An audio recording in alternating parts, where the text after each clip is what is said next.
So that's the goal. We're going to do both of those things today. So the first, this create code review question, we need to create an entity for it so we can actually create them.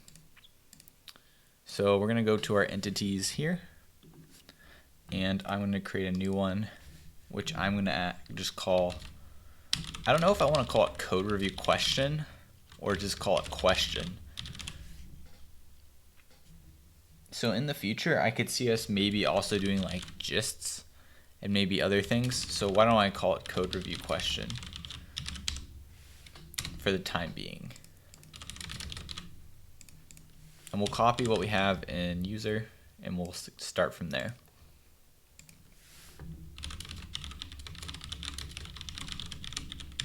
All right, so the code review question is going to need an ID.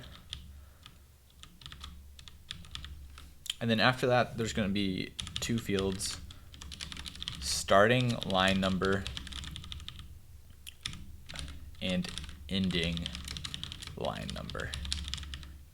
I feel like I could probably name this better. Linear comments seem better, and you could always add nested, just add a comment ID column. Yeah, exactly. Might as well start with a linear, and if we want to, we can always add nested later if we really need it, but I don't even think we will. I think what we can do is we can just get away with using ats. Like you can just say at and then the user, like, hey Bob, please respond to me or whatever. So this is going to be like, we want to select from line 1 to line like 5. And so we need to store those two values. And they're going to be just ints. And they're not going to be unique. And we're going to expose these three fields to GraphQL. So you'll notice I put field, field, field there, or we kept field, field, field there. And we have int, int. Let me just think for a second if I would like a better name than starting line number. Starting line, I could just say starting line num. I think I like num a little bit better.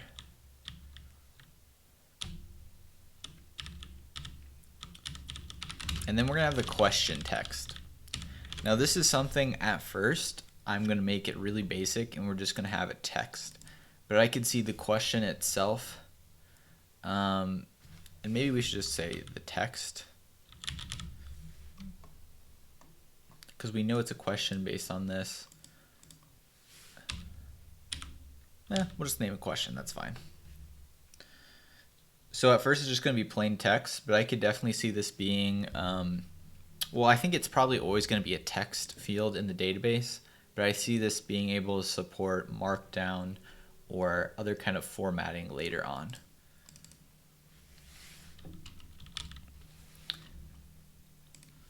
I just skipped over this. We don't need this.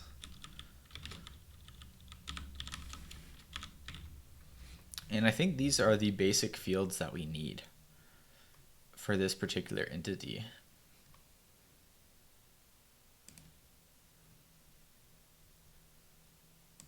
So I guess really we just want to create this entity now. I'm going to create a code review. I'm trying to decide if I want to do this kind of, or I do dashes. I think I'm just going to do this. Code review question. Now let's try dashes.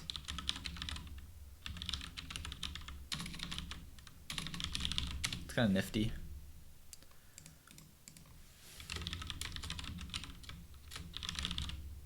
So we're going to create a resolver for it.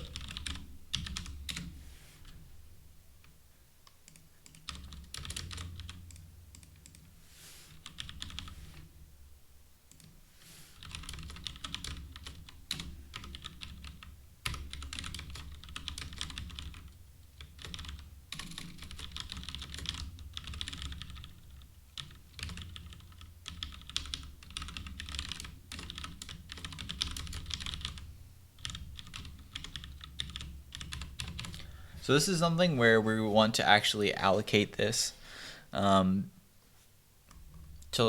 doing some kind of inheritance stuff.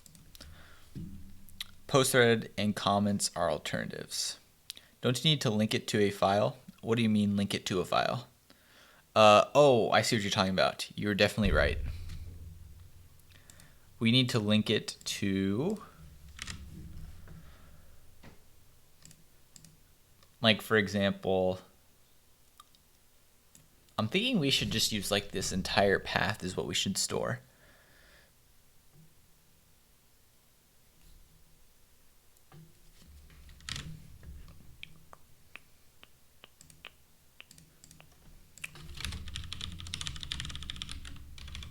So I'm going to say path, and we'll store it like that. Now, I think I want to also store the repo. And the reason for that is I want to be able to look this up. I think I want to store both.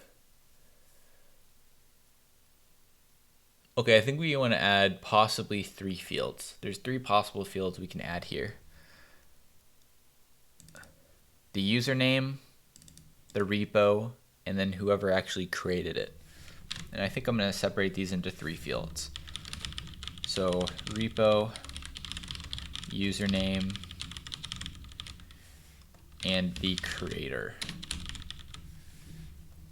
So these are going to be text fields. Creator is not. So what creator is it's going to be an owner. Well, not an owner, but it's going to be a foreign key to the user. And so let's just go over to typeorm to grab the syntax for it.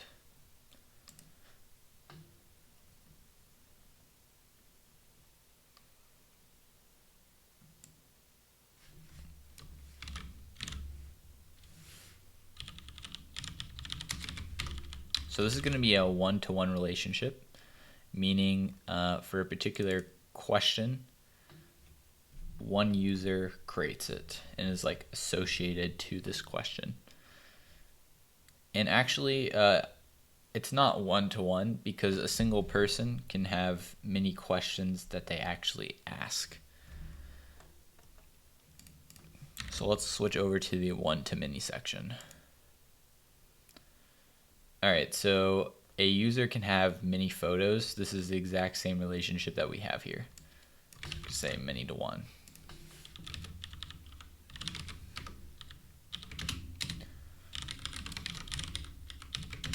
So we're gonna have a user, and for us it's gonna be user.codeReviewQuestions.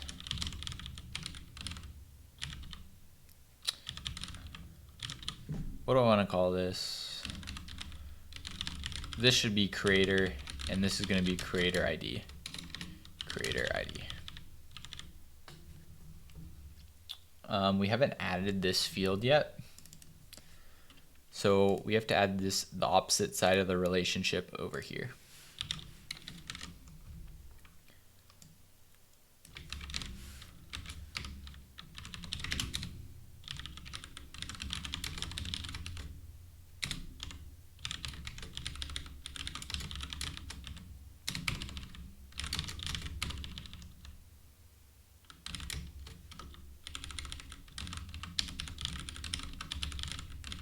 So on code review question, we called it creator. So that's what we pass in here.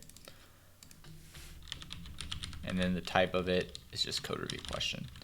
Now for us, we don't want to load this every single time. And I forget the name that they call it. I believe it's called eager.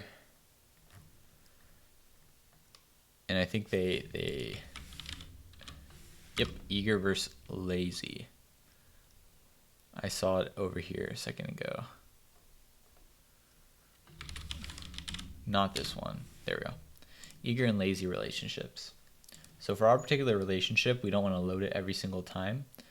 And so we're not going to set eager to true, and instead we're going to add a promise around it, making this a lazy one.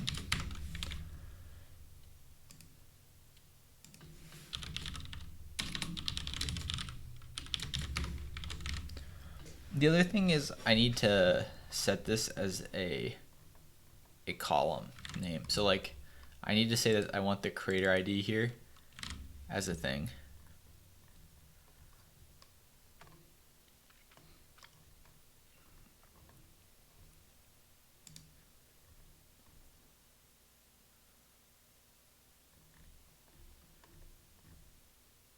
I forget the syntax for it. I think I say like join table. I think I have it in my Airbnb clone.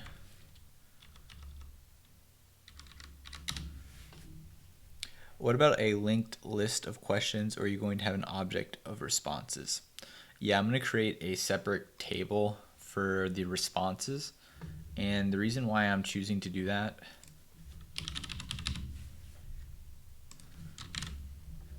is because they might not need all these fields,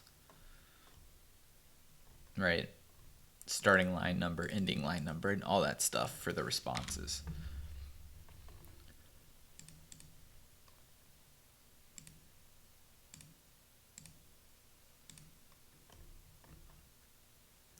Dang it, I didn't. It looks like here I automatically used it, and I think we should be fine based on that. Yeah, the column should definitely be a UUID though.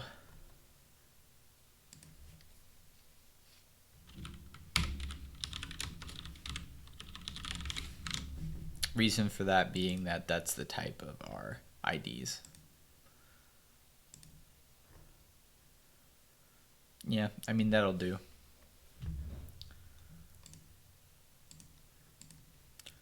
The one-to-many relationship, does this take the place of the ID, or do you need that because of the GraphQL type? Oh, are you talking about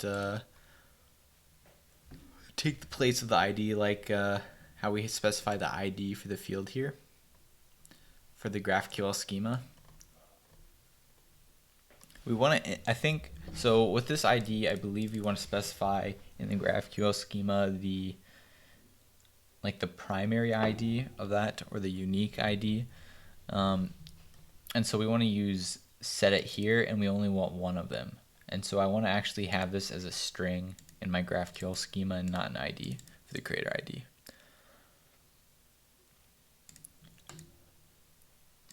So back over here at our create code review question. So creator ID in the many to one. Yeah, so are you talking about here that this should be an ID like that? Or do you have a different question?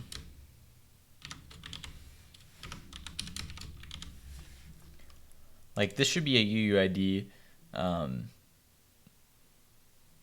because that's the creator ID is mapping to a user ID. Well, we just want to store it as a string for the GraphQL type because it's not the primary. I mean, if you wouldn't need that field. Oh, are you talking about, so the reason why I added this field is because I want it to show up. I want this to actually show up in the GraphQL schema. Well, maybe I will want to remove it later, but for now I would like to be able to grab the creator ID. Okay, so the create code review question, this is something where I think we can abstract out into like a generic class, which we can reuse. But for now, I'm going to manually create it. And then when we create a second, like create method or create mutation, I'm going to take this one that we created and abstract it out. So in this case, this is going to be a mutation.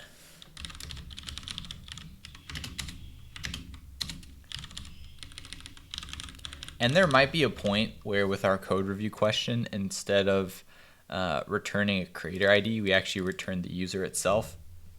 That might be something we switch to later. But we'll see. That'll be something we'll probably change later, depending on how we end up fetching everything and how our queries end up looking like. So what would we like to return from this mutation? The other thing is I always return like objects from, not objects. Nope, this would be an object from mutations and from, yeah, pretty much just mutations. Reason for that being is we may want to add more fields to this GraphQL. Like right now, I think I only want to return the code review question. which is a code review question. But later on, I may want to add more fields, like okay, which is true and false. And I may want to have errors, which is an array of objects and such. And so I'm going to start it off with just an object like that. All right. And I'm not sure if I need to actually make this into an actual interface. Like I'm kind of just implementing this locally. So we'll see if it has trouble creating it. And that just reminded me, is in my index over here, when we build our schema with type GraphQL, we just need to include the code review question resolver. All right. So when we create a code review, we are going to need some args. And we're going to head over to type GraphQL.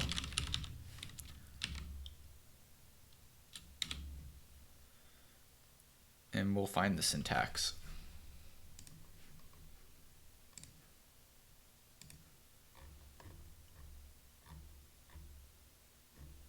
I think it was here. So we're going to be using an args. So this is input types and args. So for us, I think we want to create an input type for this. And I'm not sure if I want to just, if it's bad to just add it at the top here. Maybe this is something that I want to add in the entity over here. I'm not sure where I want to place like my file structure for this. So this is going to be the object. We're also going to have a input for it. Maybe I'm going to create a folder called shared. And we're going to call this code review question input. Because we may, and should we say create at the beginning? Create code review request.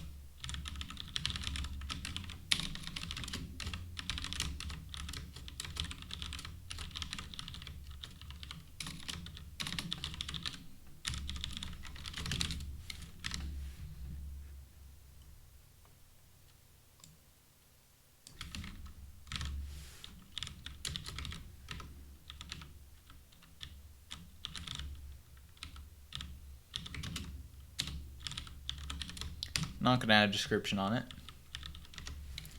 And then here we just need to add our fields.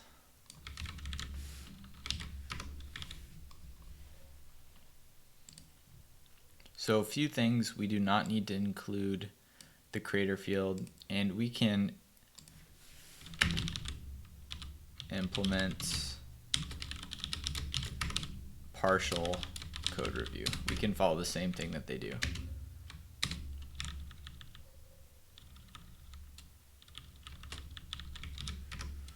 There we go. Actually, I don't need to come back here.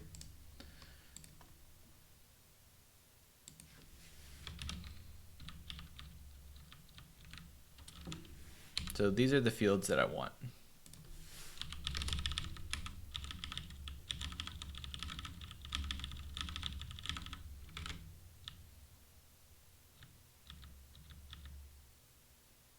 Should this be a class? Yeah.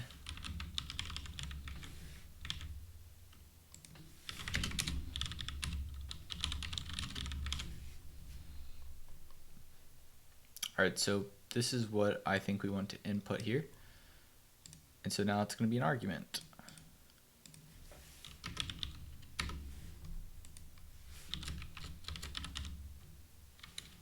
Is it arg or args?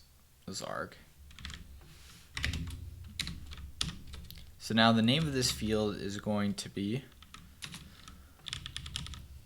we should call it input, or we could call it question. And so the name of this, we can say question, and we're just going to pass in our input there. And so now we have the automatic TypeScript typing because we specify the type right here. So this is doubly acting as what our schema is, our GraphQL schema, and then what the TypeScript type should be. And then here, it's going to be real simple. Did I use base entity? Yeah, so I extended base entity, so I can just say this is going to be code review question is equal to await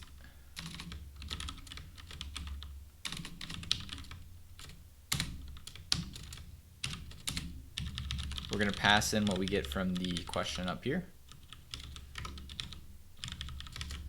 And this should be .create, and then we save it. And then we're going to return it. The other thing is we need to pass in the creator, which we get from the context.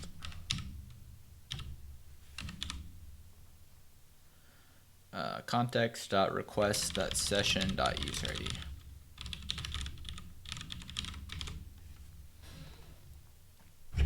And that, I think, should be our create code review question. We can test this out in Graphical or GraphQL Playground. The other thing is we need to have the user logged in for this, so we know who the creator ID is. And so this is something where I haven't actually tried this before, but we can add this authorization and middleware from type GraphQL we're going to try out. But before I do, let's go ahead and just start up our server, see if there's any errors.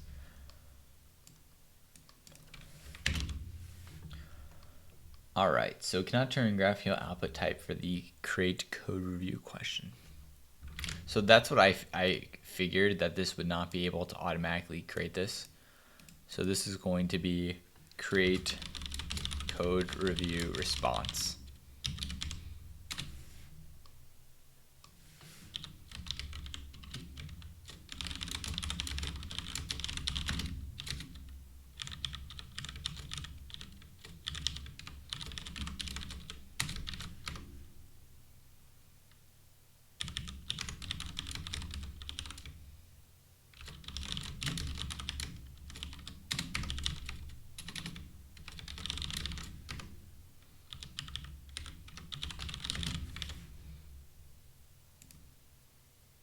And so that's what we're going to pass here.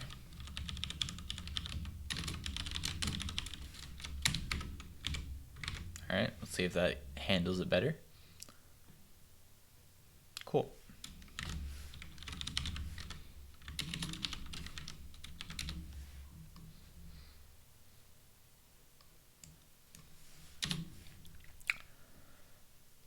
Okay, so I actually first need to log in.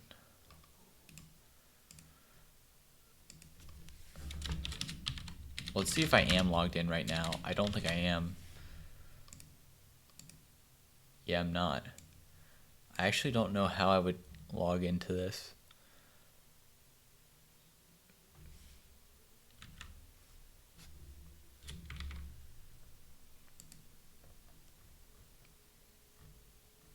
I think what I would need to do is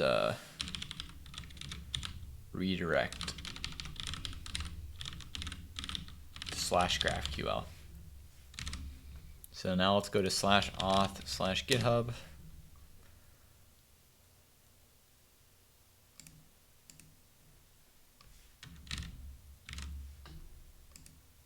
I couldn't tell if it worked or not. We should get a cookie out of it. The other thing is I need to pass include here. Ah, cool. So we are logged in.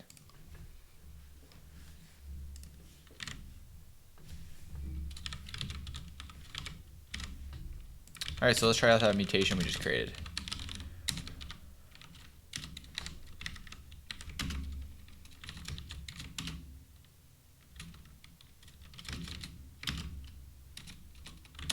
All right, so I'm not getting good auto completion, and that's because I think I messed it up here. So we'll do line 1 to line 3, question, path, I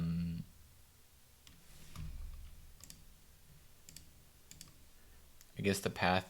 So I don't know if I want my path to be this or if it should be this. I guess we kind of need to also store the branch. Or should we include the branch as the top? No, we should include the branch.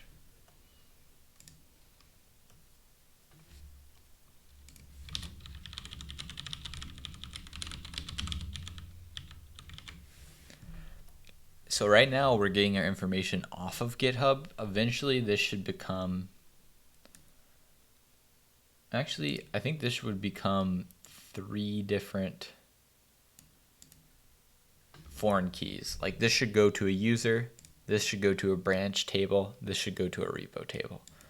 Eventually, once we don't have all our data on GraphQL, I think, or on GitHub, I mean, fetching it from there. So now that we have a branch column here, we're gonna update our input.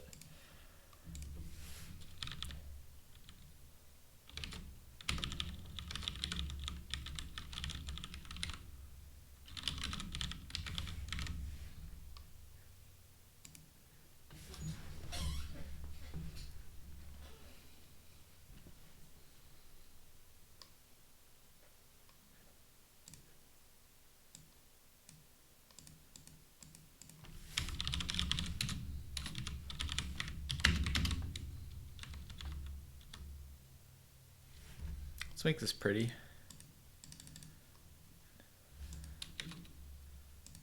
Oh, it doesn't go to the next line. Maybe because I need to select something here.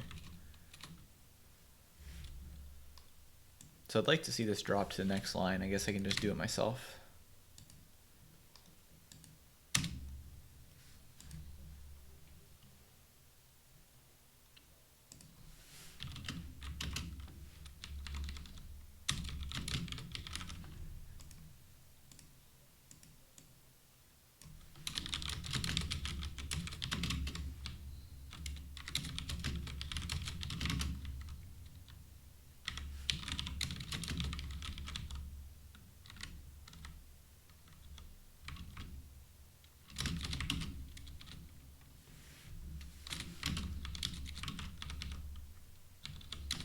And then we could get all this information back, which, yeah, we should get back because we're gonna have to write this out anyway. Might as well write it out in graphical where I get auto completion.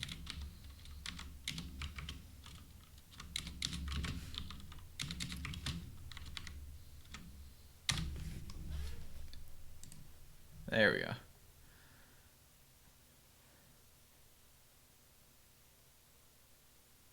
Argument question has invalid value.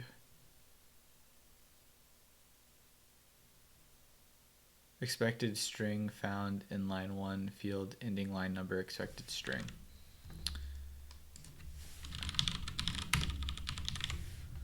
So both of those should be numbers.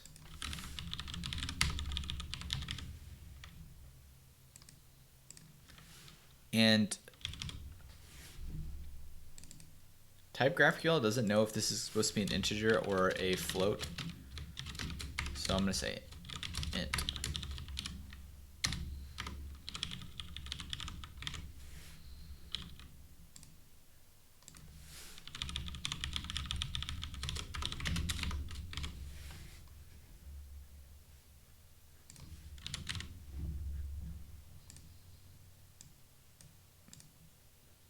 All right, so we can create code review questions now. Looks like it worked. Nothing fancy going on there. Let's go ahead and add some middleware. So I actually have no idea how this works. I haven't even looked at the docs for this. I think I'm going to start with the authorization middleware, because that's really what we want.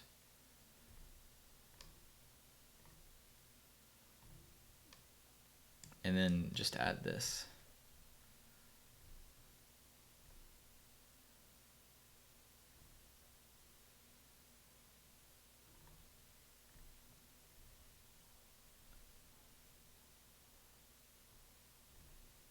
All right, this seems pretty simple. A to-do for later. You may have some problems because of security. You'll have to escape the path, which is a full slash. What about storing the date the question was asked? So I believe typeworm will save that data for us.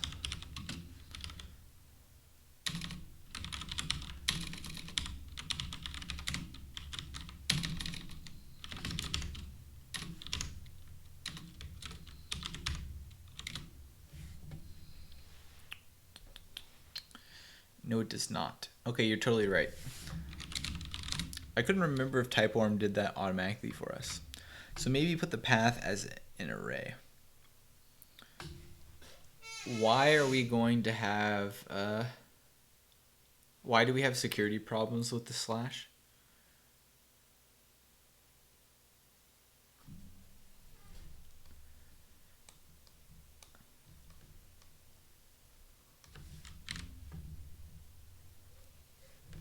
So there's a special typeworm field that will we can use. We just have to see what the syntax is for it.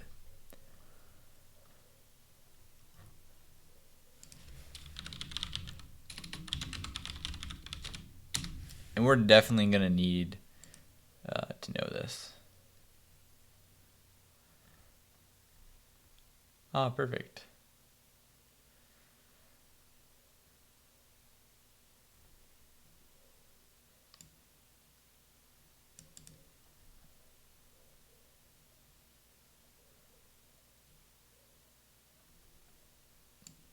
I think we don't need to actually do the timestamp. We can just do whatever the default is.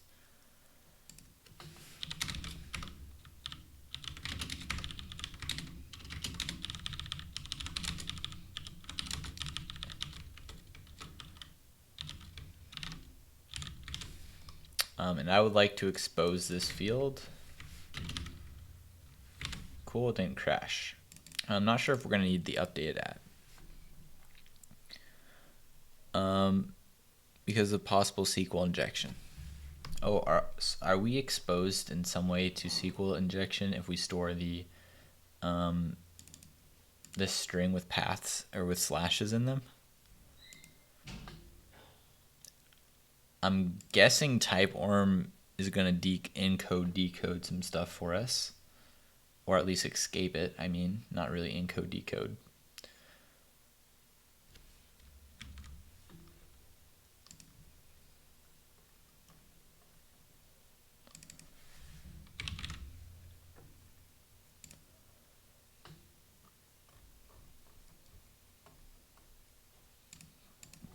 So let's add our auth checker.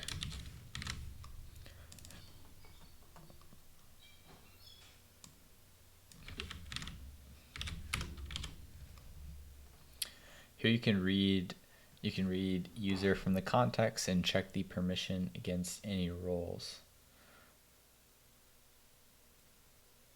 All right, so all we need to check is whether we have a session.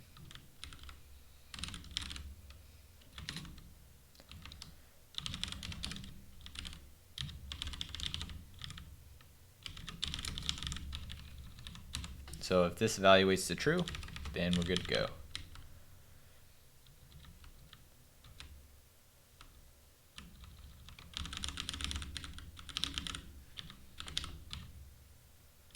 And for now, we don't care about the roles. I'm not sure. I had to deal with it some years ago, but I'm not a hacker. All right, I think I'm gonna leave it for now, and then we can come back to it if it has some security concerns.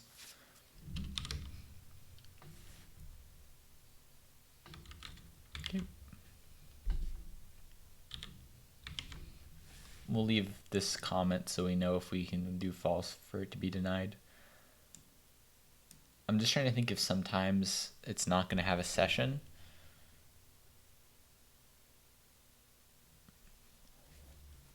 in which case we would need to have an extra check.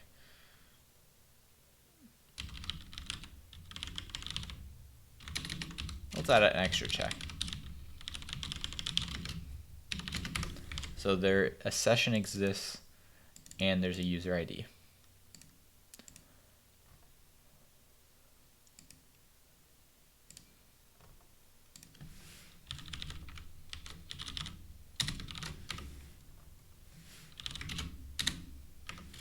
All right, so we'll add authorized to that. And now let's give it a try.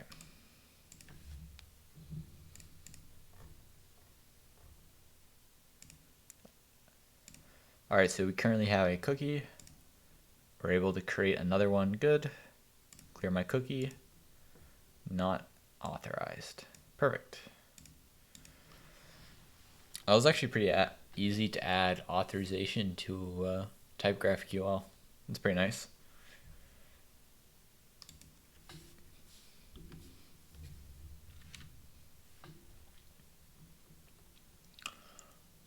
Why don't we save what we have? So we created code review question and add authorization.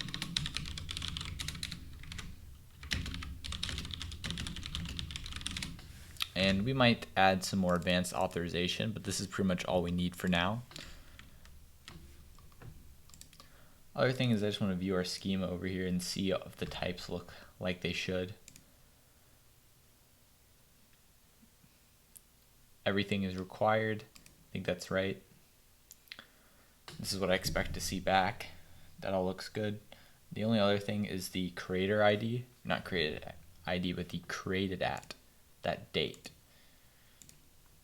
There we go. Nice. And so type GraphQL actually used a date time automatically for me. Nice.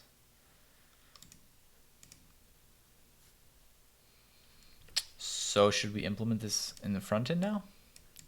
Sounds good to me. So now we're going to call this mutation from Next.js.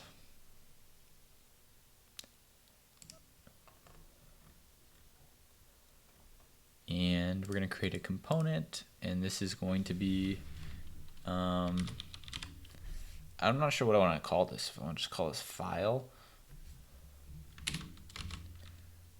Why don't we call this code file .ts.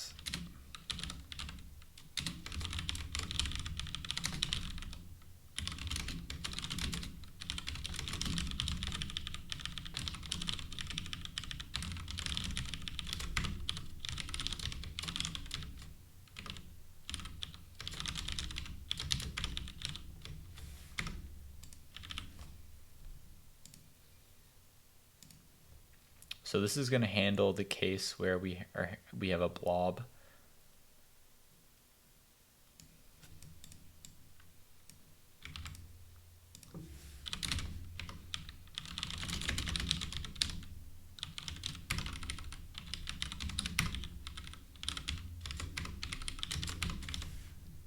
All right, so now nothing should be changed when I render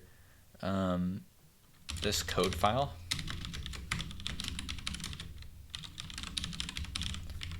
All I did was refactor this out to now pass it in here. I'm guessing text can maybe be undefined. No, it can be null.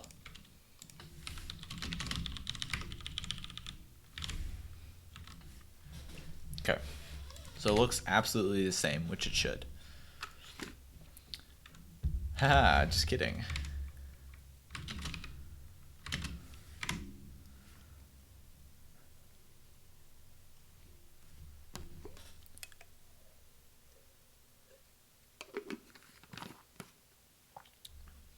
So I see v3 here.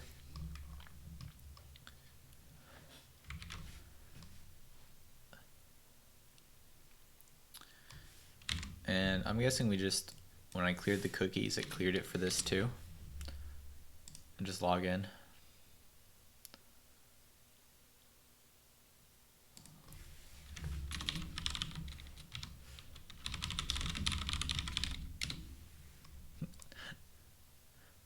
So this is actually should be that, and we don't automatically add the branch. we should probably add that at some point.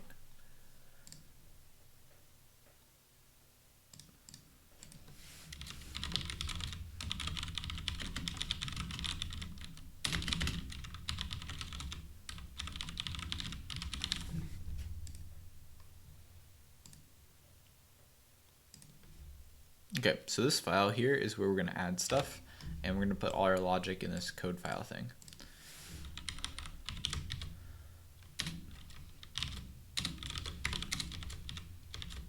So like I mentioned earlier, we're actually not going to deal with any kind of UI things and how it should work. What we're going to add is just a form at the bottom to insert a question. And so we're not actually going to make how this is like going to properly function on the UI. We're going to deal with that in a future video or stream. So we're just going to create a form, and I'm not even going to bother with formic here because we're not really going to have a form like this in the future. Here we're going to say starting line num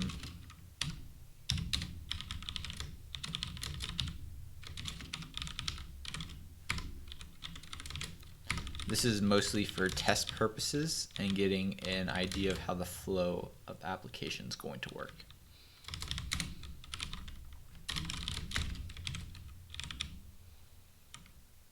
All right.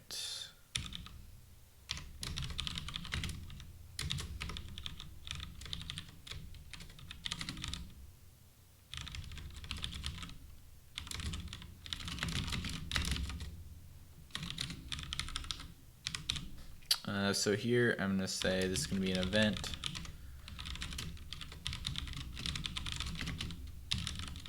So this is what I do whenever I want to handle stuff without formic. Here's how I write a form with just local state.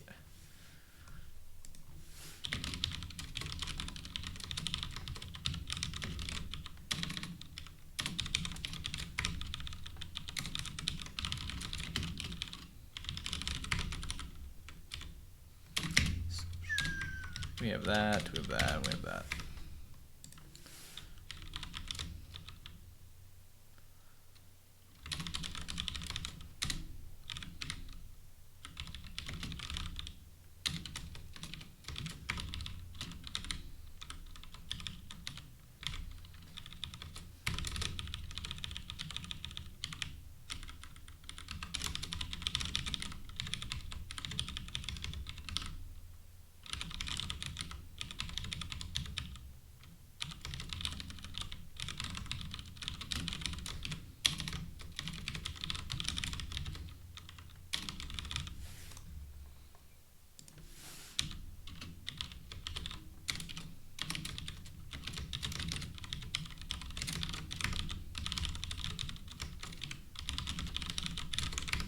All right, then we're just going to send the mutation. Great opportunity for hooks if looking forward. Why not using hooks here? You know what? We actually could add hooks here.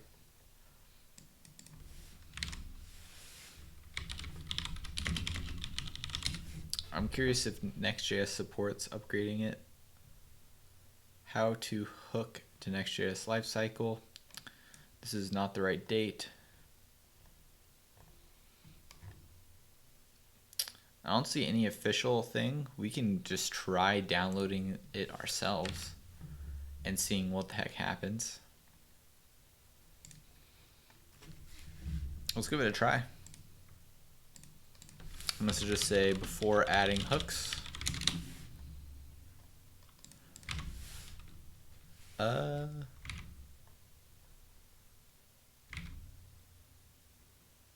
I didn't add a on change. And so on.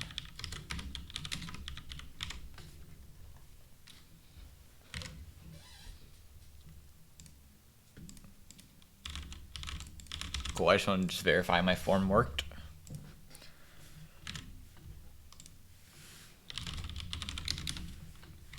So to add hooks, what you need to do is just upgrade the package.json. And I think the two libraries that we need to upgrade is just these two.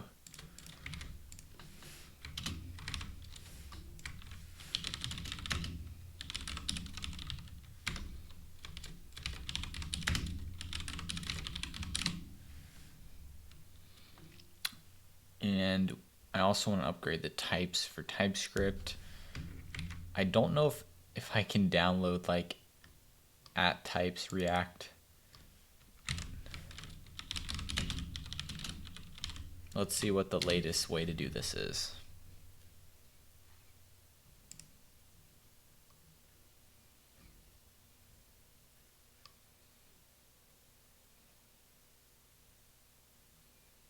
Awesome.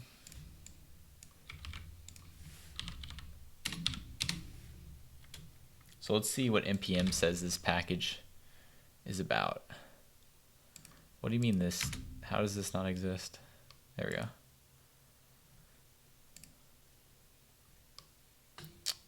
Okay, so when you actually download @types React, it actually just gives you 16.7. Sweet. So are we currently at that then? Yeah, we currently are using the types for 16.7. Nice.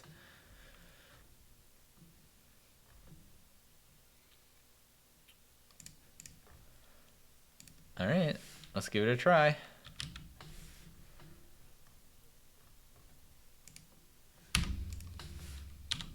So now this is going to be export const code file.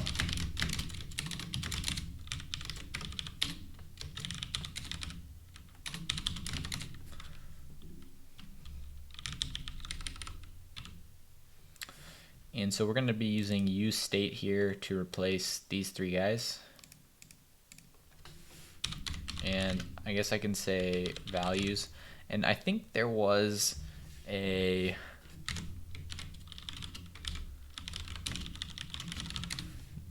good hook for creating forms. I remember I saw it when I was first doing it.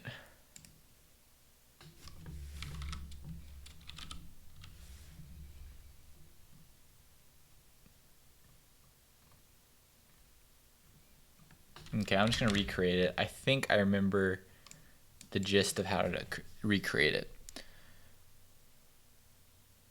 Okay, it already works with Next.js. The alpha version of React Hook does not include breaking changes. Awesome. Yeah, that's what I was wondering. I didn't know if it had anything that would like crash it. So I believe, I think it was like use input. So we're gonna just give this a try. Use input.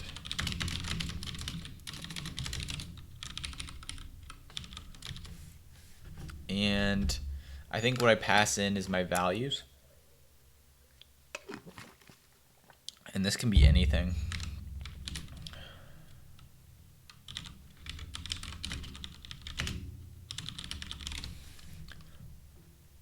There was a good, this will find it. Rehooks is what we want.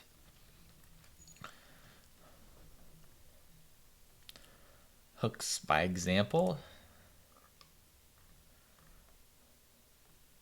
Accordion form validation library. That's basically what we want.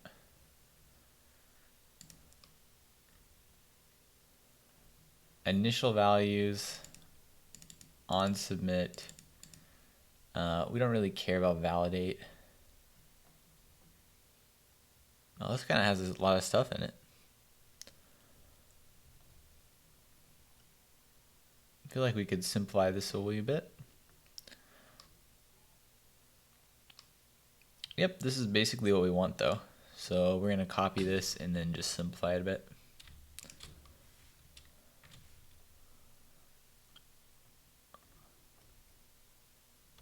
How is he using this actually? Oops, I accidentally took it over here.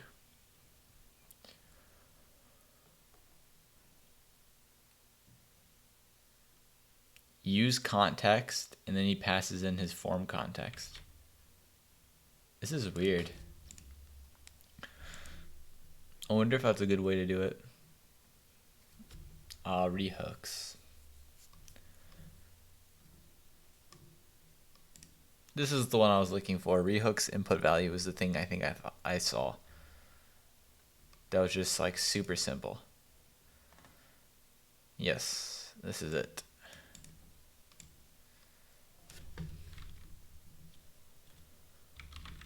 I'm curious why he's using use callback there. So let's dive into this code.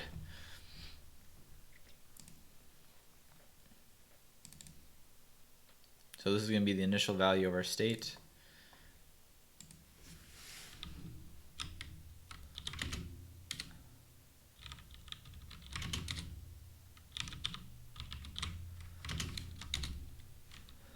That's kind of weird. It didn't consolidate them into a single one.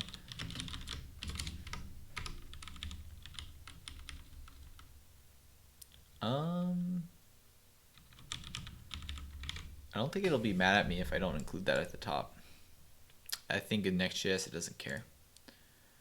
So to get this to work with TypeScript, we want to use a generic, I believe. Let's see if they use a generic or if they just said any. Yeah.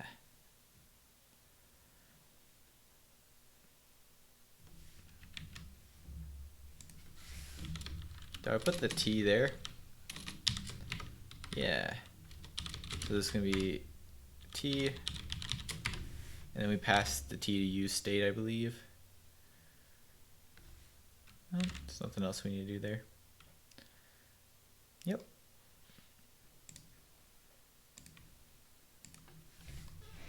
So this is pretty basic. They create the state using this initial value. We're getting value, then set value, and then did not mean to press that. Both of those can be const. We're not redefining them.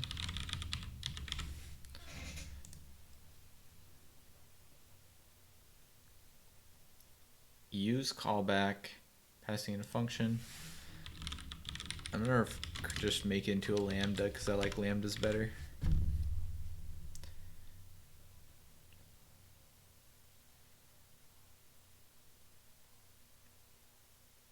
So they're setting it like they're using use callback so that I don't create another version of this every single time.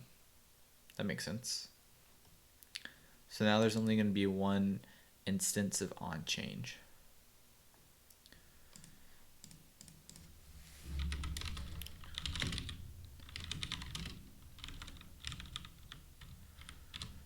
So it's going to be set value. And they return it like that, so let's do it like this. Oh. I just heard a sound. Oman Strike subscribed with Twitch Prime. Thank you, Oman Strikes. You are our first Twitch Prime. That's exciting. I appreciate it. It also means my Vulture bot worked. Awesome. Nice. Now you have a little subscriber badge too. That's pretty cool. You're welcome, man. Glad you enjoy them. So we get value and onChange when we call use input value. And now I'm just going to pass in the 3 values here.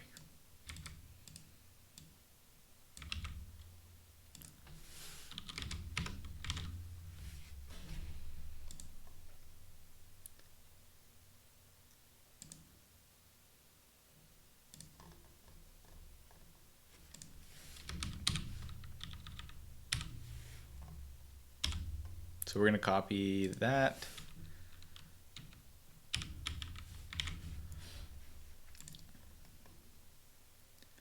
I don't think I have a command for plugins. If you do commands, I think yeah, there you go. So I have 2 bots right now, Nightbot and VultureBot. Nightbot is Nightbot.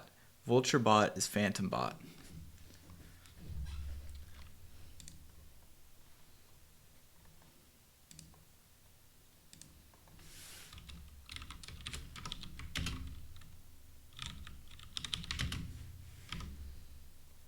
What is going on here? Multiple identifiers? I'm calling it though. Alright, I'm going to comment this out because I feel like this is breaking things.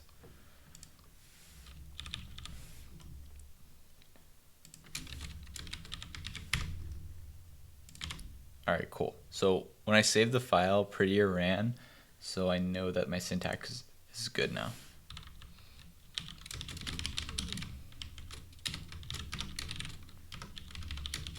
So this is how you define a stateless functional component with TypeScript, and then just pass in your props.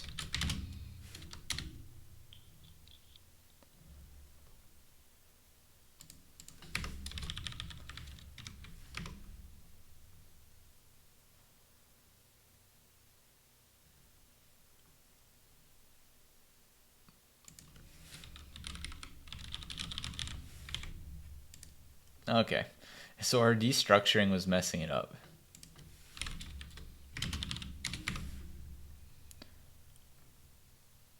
All right, that seemed to fix it.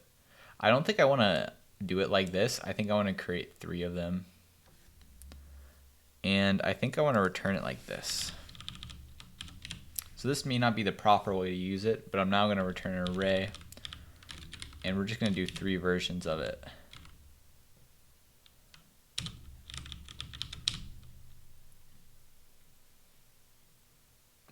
Yo nerd, what language do you code in? We're currently coding in TypeScript, and this is using the React framework. What language do you code in? This is going to be value, which is going to be starting line number. Handle change. We're actually going to have 3 handle changes. I actually don't even like this as much. There might be a more succinct way to create this hook. You just started Python? Nice. How's that going? What are you making? I'm currently making, you could think of it kind of like, I'm kind of copying the behavior of GitHub right now. You're using Python to code AI. What type of AI?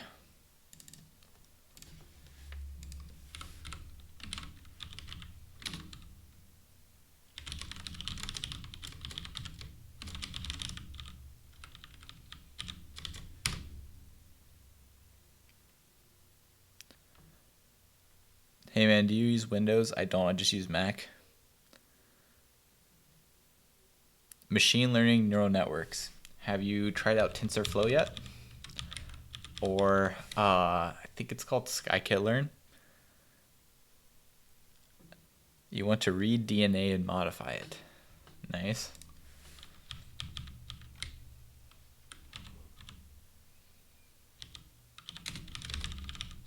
I think there's like a formic hook, and I think we'd be better off using that.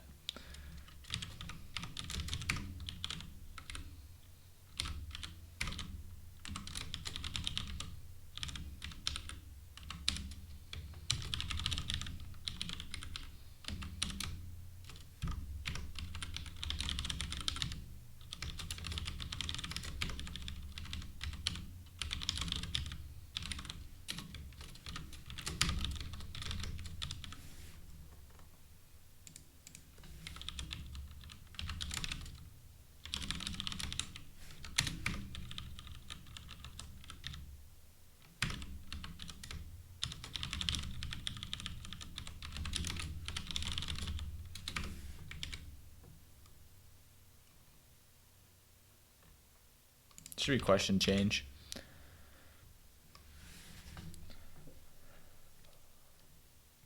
Oh, I called it on change here. I was like, why did that?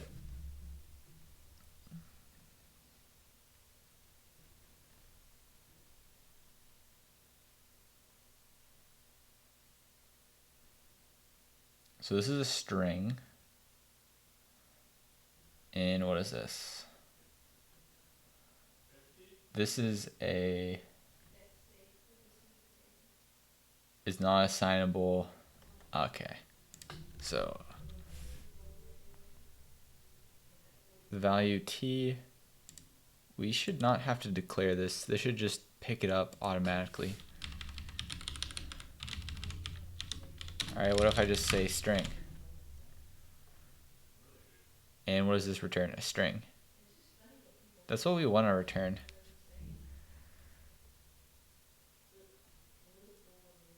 Some TypeScript thing is messed up here.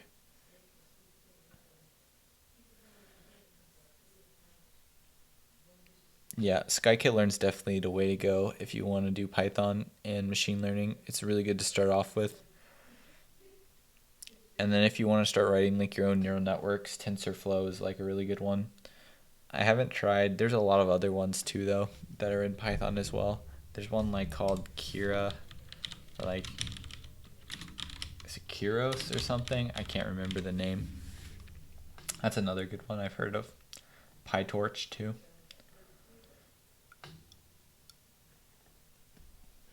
Alright, so something's really messed up here. So this is a string.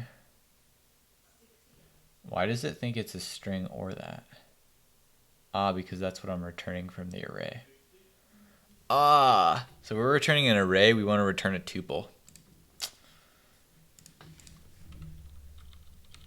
So we're just going to undo everything. What we had was actually correct. And then we just need to return from this a tuple. And here we should take an event, which is any, and return void. Now all the TypeScript types should be good. Hey man, what's your opinion on free code camp? Oh yeah, Keras is what it is. Perfect. I like free code camp. That's actually what I used to learn some stuff when I was first beginning. How do I use Skykit? Is it like an installation?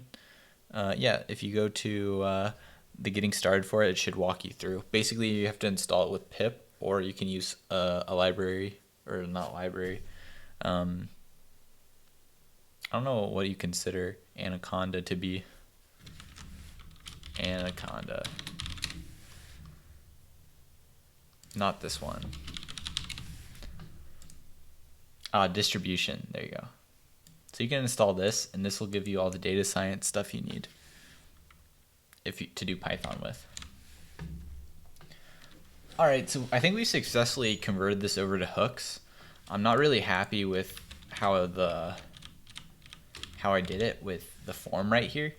I think there's a cleaner way to write a form than the way this is. This is kind of ugly. I believe there's a formic hook that we can use, which is what I'm going to convert this to. I just want to see if this even works though. There is more than one class validator version installed. You probably need to flatten your dependencies. We'll look at that later. Doesn't look like it's crashing it.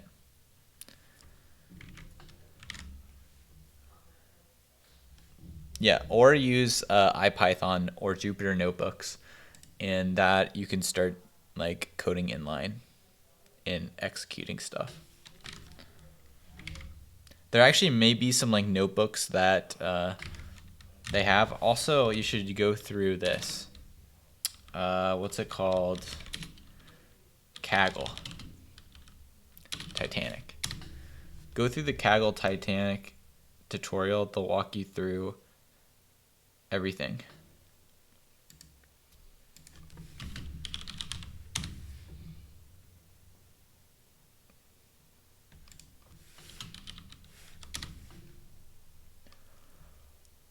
There should be like an official tutorial. I think it's right here. Kaggle/sleece/Titanic tutorials. Yeah, Kaggle Learn. I would go through this. This is really good. This is what I did when I was doing scikit-learn and Python. This is totally different now.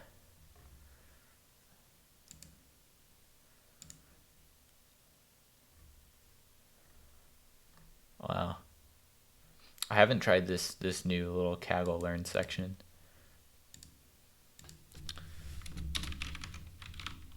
All right, our form works as expected.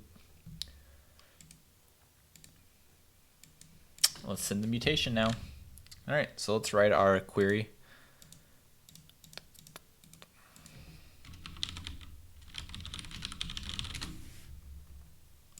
That's how we did it over here, right? Yeah.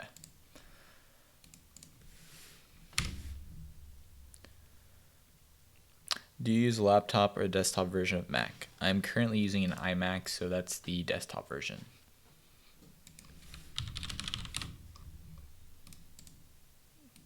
Mutations.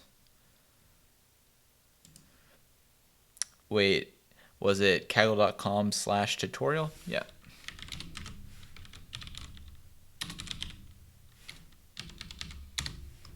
Here it was, kaggle.com/learn/overview. And so this is, I tried their older version of this, and so it looks like you can just go through the machine learning one.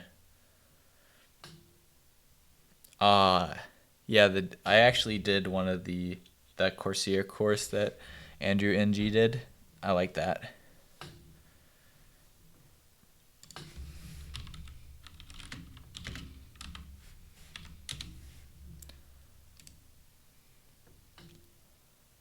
Yeah, I went through this one, I think.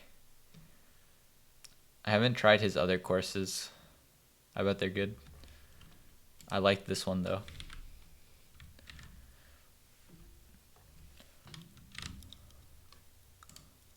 Okay, yeah, I was like, where was I? We're sending the mutation.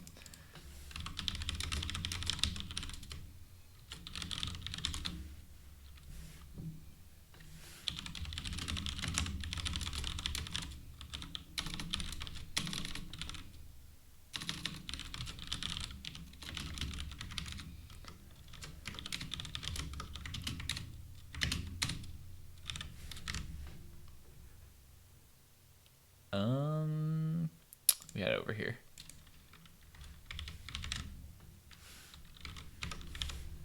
So 2 things I need to add. First, a name, and then variables.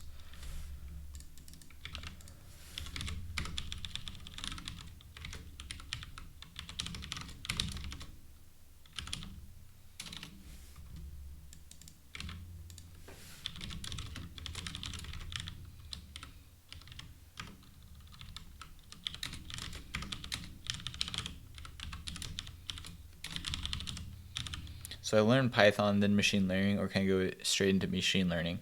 It would probably be good for you to learn Python first, so you at least know the syntax that you're using.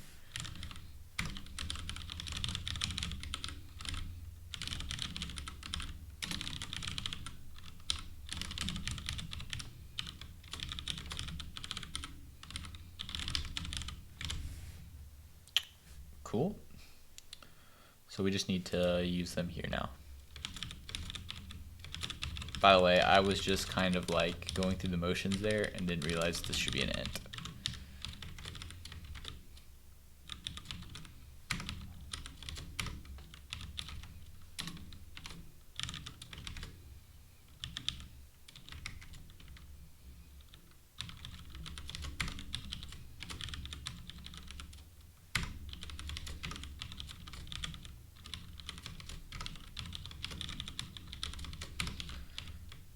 I really should have made a macro right there for Vim to do this for me, but I'm already at the end now. I just thought of it now. Cool. Yeah, I just started learning Java first, then went to Python. Yeah, it should be pretty easy to pick up if you know Java. They are pretty different, but it's going to be sharing a lot of the same stuff. We could turn this into a fragment at some point.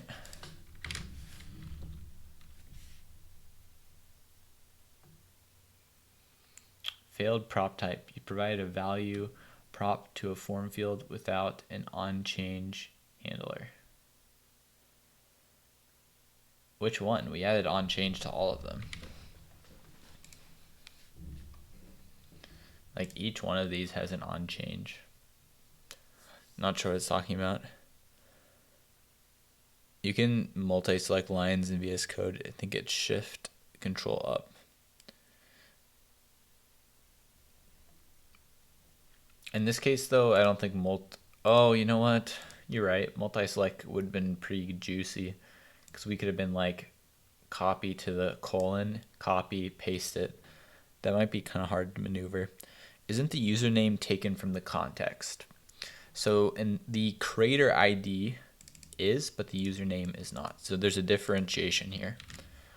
And the reason for that is, so I own binawad/codeponder, the repo. But let's say I want a code review. Now this situation, I don't know if we want to support or will even come up. But let's say I go to facebook.com/refactoring React. So let's say I want a code review on this repo. So here, the username is Facebook and the repo is React. And then the creator ID is Benawad. Well, not the creator ID, but the user behind who created the review. Yeah, exactly. So we're doing like owner of the repo versus the owner of the question, I guess. They could be two different people.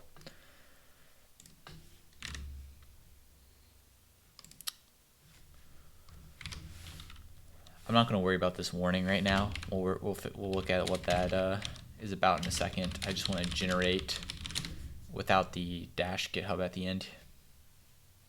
Cannot query the field repository and whatnot. So we want to not include this GitHub in our code gen. So here I'm going to say GraphQL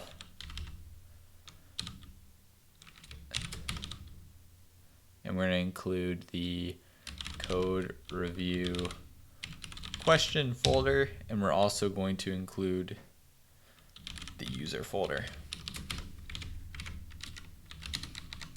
That way we don't include any of the GitHub mutations or queries. Could you code an AI like Siri but smarter?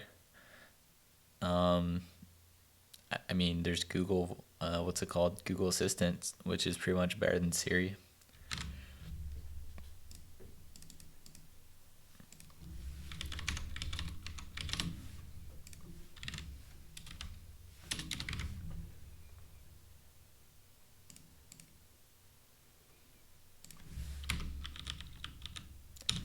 So up here we can just wrap this in the create code review component now.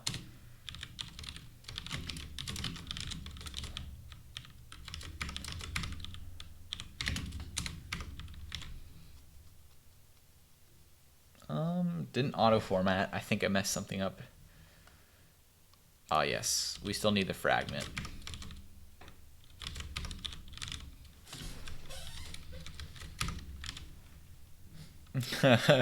Yeah, I mean, I think in general, Google Assistant just seems to be stronger than Siri.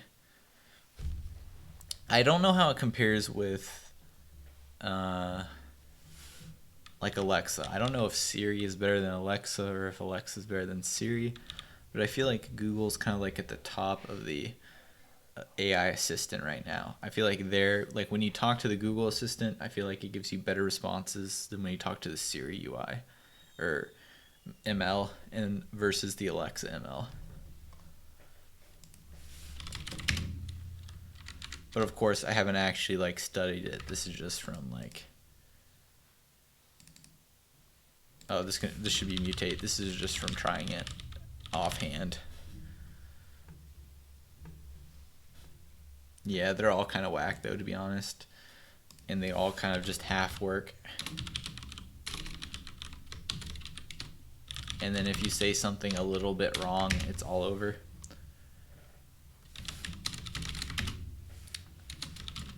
All right, so we need to pass in all these variables into this so we can call the mutation here.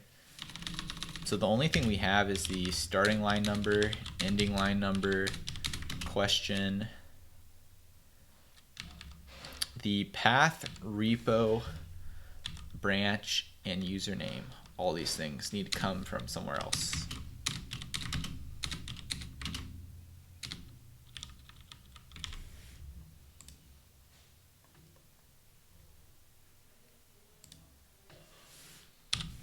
Let's copy this.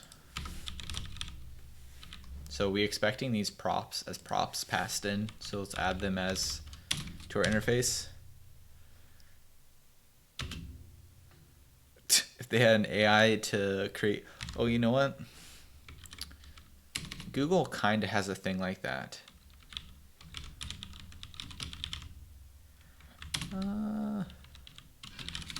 I forget the name of it. Yeah, Dialogflow. Take a look at Dialogflow. This is for making text bots that you can text to. And basically with this, it's kind of like that, I guess. But they have some AI that basically helps you make AI bots. That's why it came to mind.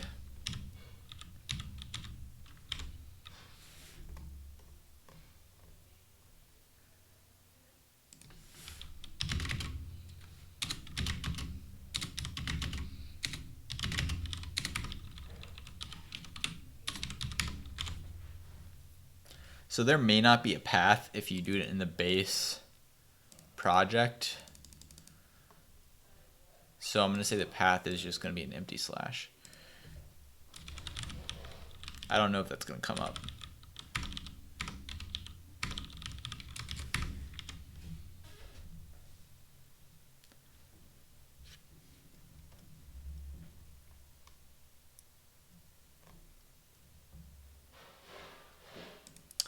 So this should be an integer. That's what it's trying to tell me.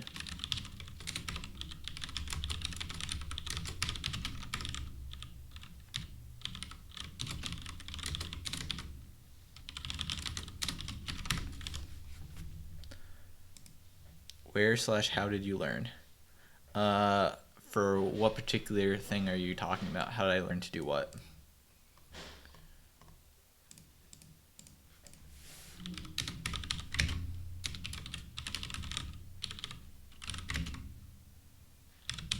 Branch, repo, username.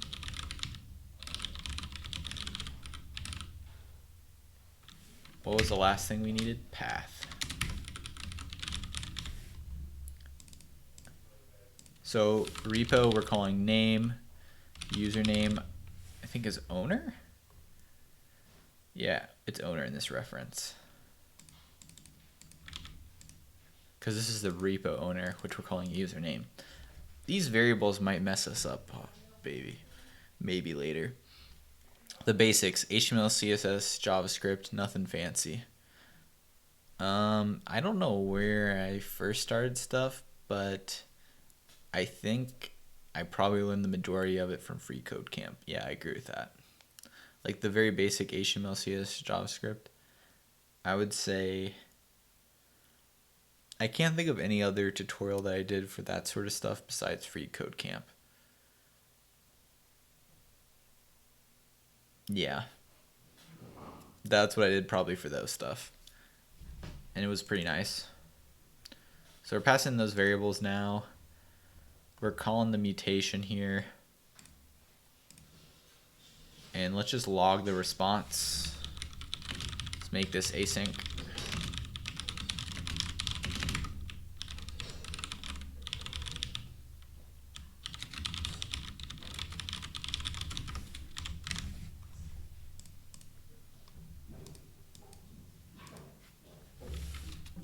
So 1, 2, I don't know.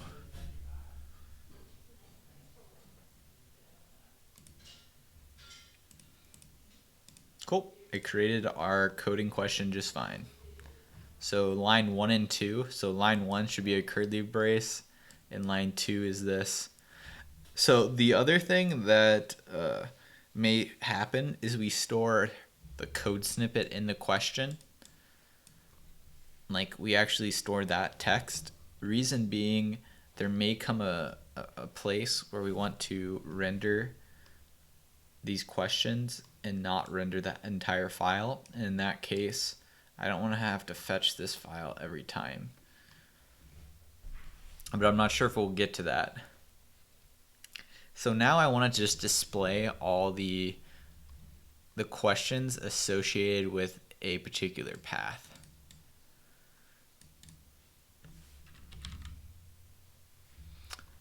All right, so create code review question form.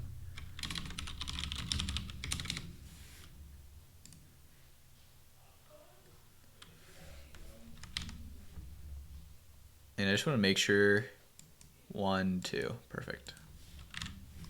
So let's add a GraphQL query now.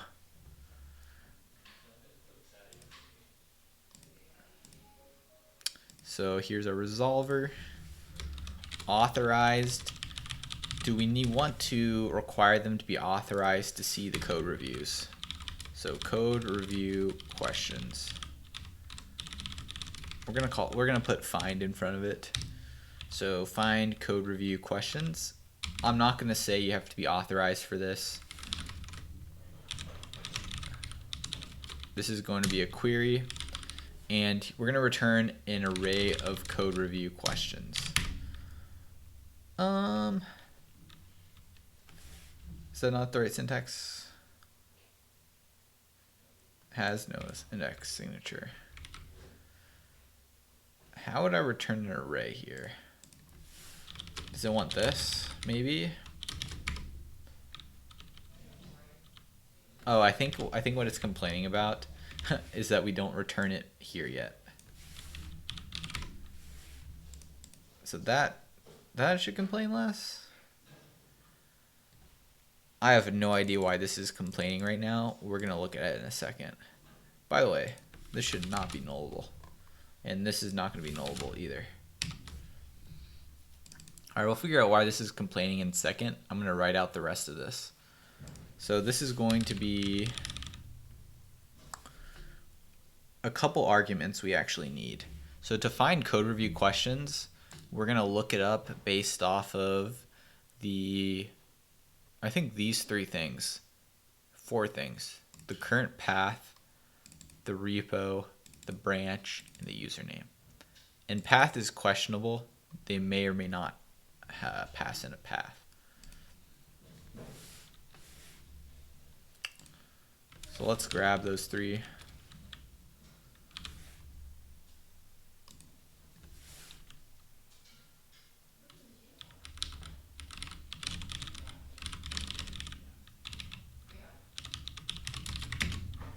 So nullable is true.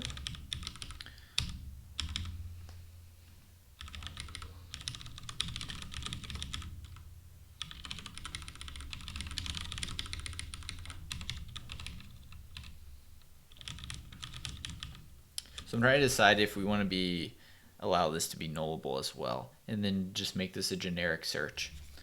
I'm going to say it's required for now, and then we can make it null maybe at a later point if we want to.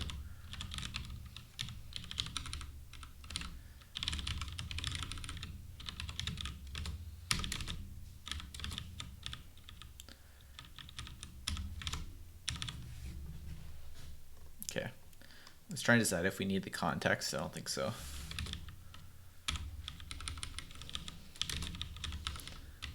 And then here we're just going to say code review question dot find, and then pass it directly in, I think. Path, repo, branch, username. Now I'm not sure what's going to happen if we pass in null to this find, so we're going to have to experiment. I'm not really familiar with passing null to typeorms find command. So let's go ahead and fix these errors now.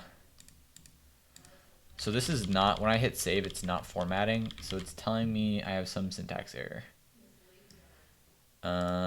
Where? Curly's. All right, save. Okay. I didn't add a comma right here. I found it.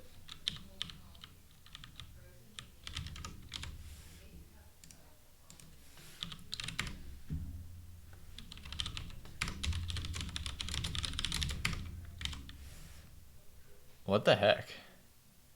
Expected 2 arguments. All right, let's go to the type GraphQL docs and see if they have an example with arrays. They definitely do, and I think I'm just messing something up.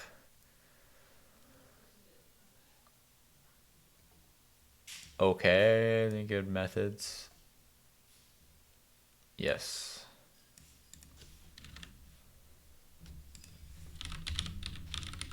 All right, so that's the syntax I use. Wouldn't the path always point to a file or a path and file? So what I'm thinking is with the path making it generic, or not generic, but I'm thinking of using this query in multiple places. So I'm thinking of making this query on this page so I can see all the questions related to this specific path, but I would also like to find all the different queries or questions just associated to the Binawad code ponder, master. So like I want to see all the questions that are related to this repo basically. And so forget about the individual paths. I just want to know those three and grab everything for that. So that's why I'm thinking leaving that as something I can pass as null.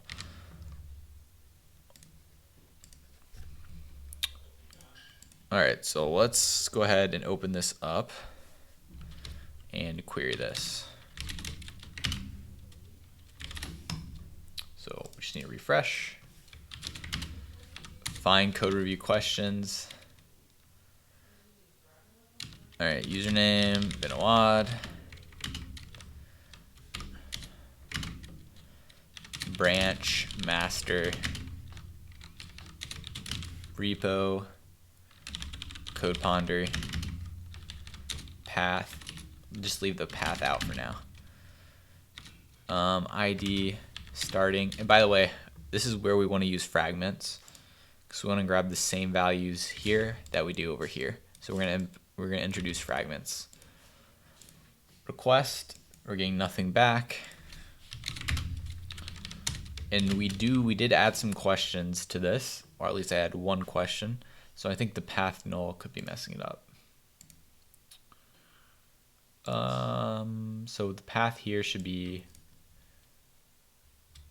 I don't know if it's /learna.json or just learna.json. Let's try just learna.json. Cool, so that was the path. So when we pass in null now, I think what I need to do is say path or undefined. So I think we want to pass, so I'm saying we want to pass in the path if we have one, but if we don't have one, the value is null. And I don't want to pass null in, I want to pass in undefined. All right. Nope, that didn't work either. So like, let's say if I just don't include it, should this work?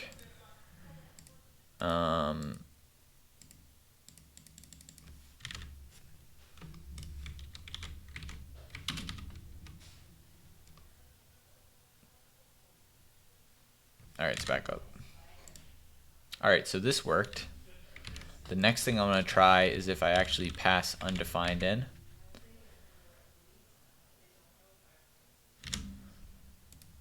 That does not work. So we can actually just not pass the path in when we don't have a path.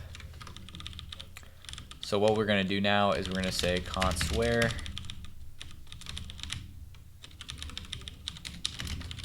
and if we have a path, we're going to say where.path is equal to path. So now we're not going to pass the path into the where object until we actually know we have a path, because we know that messes it up. I'm just thinking type wise, if I want to create a type for this. So I don't want to say any, because it could be kind of useful to know if I rename something. All right, so here's what I'm going to do. I'm going to click on this. I'm going to click on base entity and see how they do their find. All right.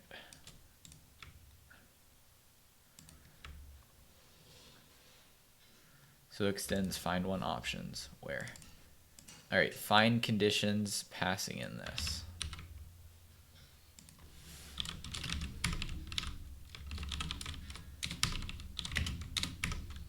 Okay. So now we have it correctly typed here.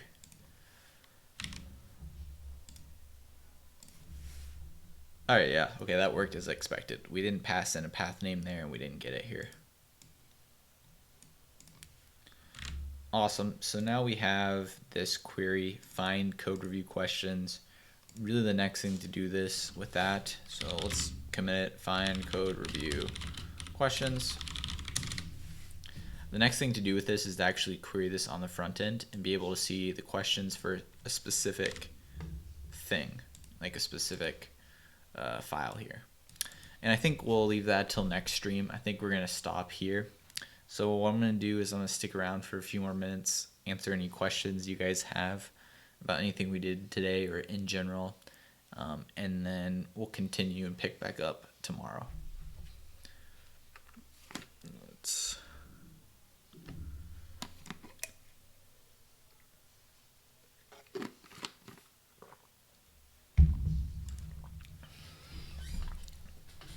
No.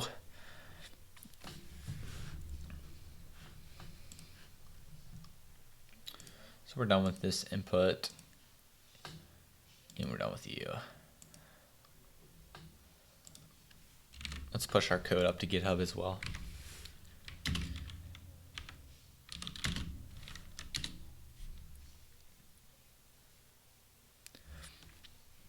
Any ideas on what projects, less practices I should do in order to practice my HTML and CSS?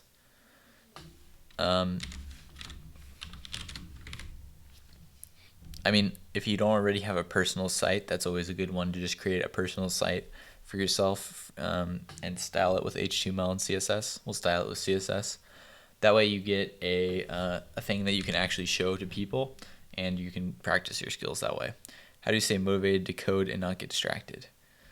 I guess I just get into the flow and get into the rhythm of thinking about the problems. And I just keep going until I get like to a point where I'm like, either like sometimes I'll get like a little foggy in the brain. But I mean, a lot of times I'm just like thinking about how to solve the problem. If you get distracted easily, you could always try Pomodoro method.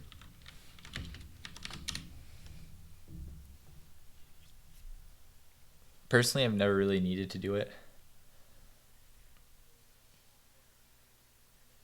because usually like I'll flow longer than 25 minutes or 20 minutes, however long the timer is. Thoughts on Brain.js?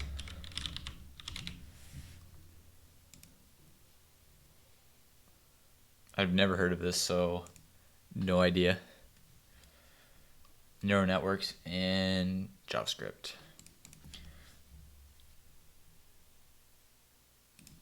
We're gonna have to fix those.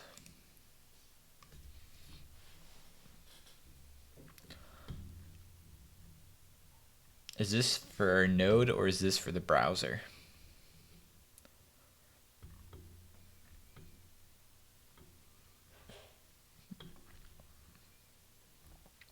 I've never really tried doing any kind of ML stuff in JavaScript. I've only ever done ML stuff in Python and Java. You have to learn to like what to do. You have to learn to like what you do. Yeah, that too. It takes some time. I honestly don't know how good... okay, it says browser here and Node.js, so it looks like it works in both. I mean, I guess this could make sense if you want to, for some reason, run your neural network on the browser.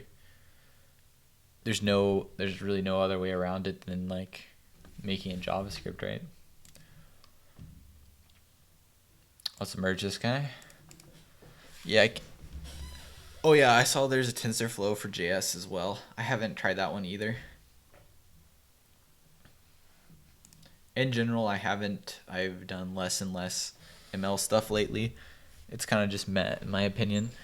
I'm not really a fan of like training my models and making data for it and then tuning parameters and testing and just that whole cycle. I'm just not a huge fan of.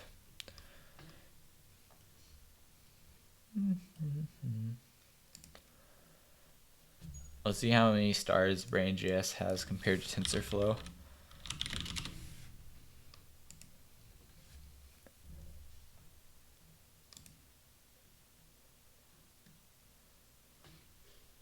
$10K.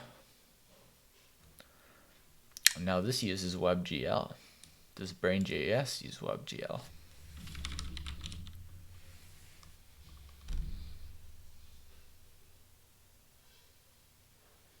It does, it looks like.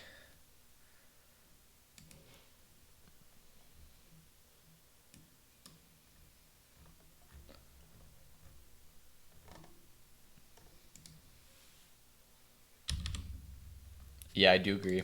The idea of ML is pretty cool, and you get some interesting applications. There's definitely a lot of areas where it applies to. How did you find your first job? Just applying.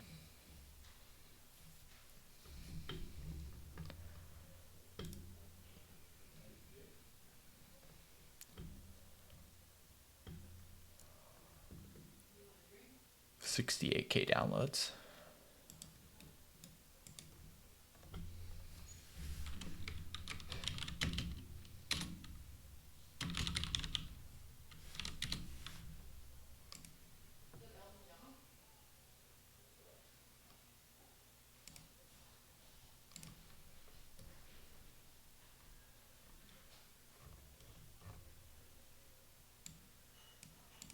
What's the package for this? I'm curious how this compares. Oh, they broke it out into a monorepo.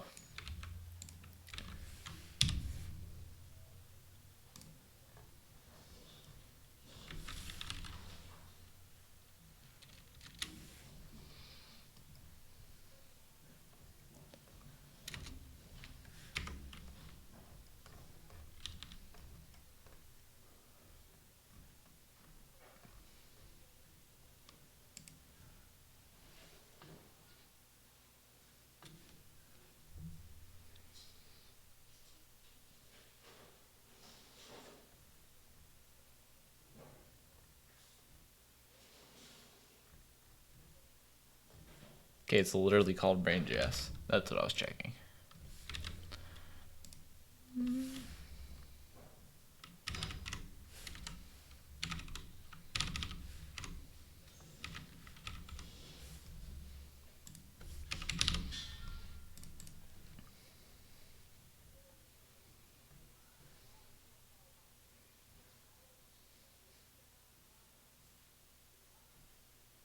TensorFlow is just like blowing it out of the water with the number of people are using it right now.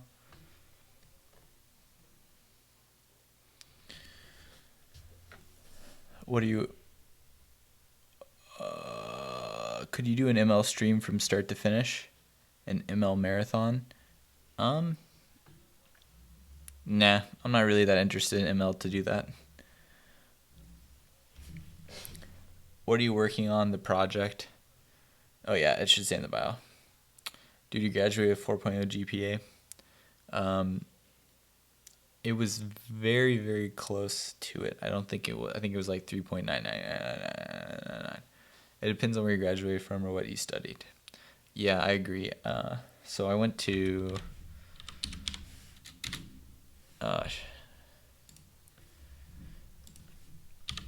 UTD. And this is less hard than some other schools. And like, it was computer science, but definitely not as competitive as like other schools.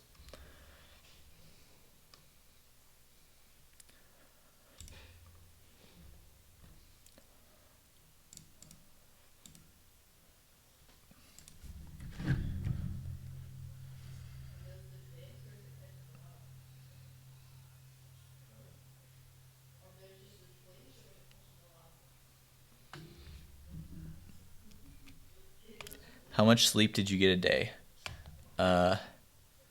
9 hours. 2-minute papers is cool for AI news. Nice. I feel like I've been getting too much sleep lately, like 8 hours. I know a lot of people that are like the same way, where 8 hours is like too much for them. Personally, I'm on the spectrum where I need to sleep more, and like if I don't sleep 9 hours, it's not going to be a good day.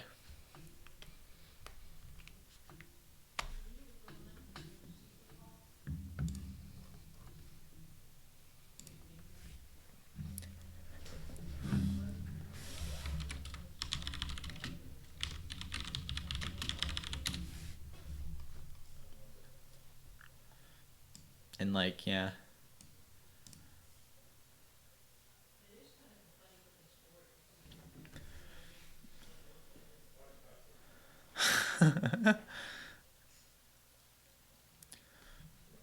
Alright, guys, I gotta bounce. It was nice talking with you tonight, and I'll see you guys tomorrow.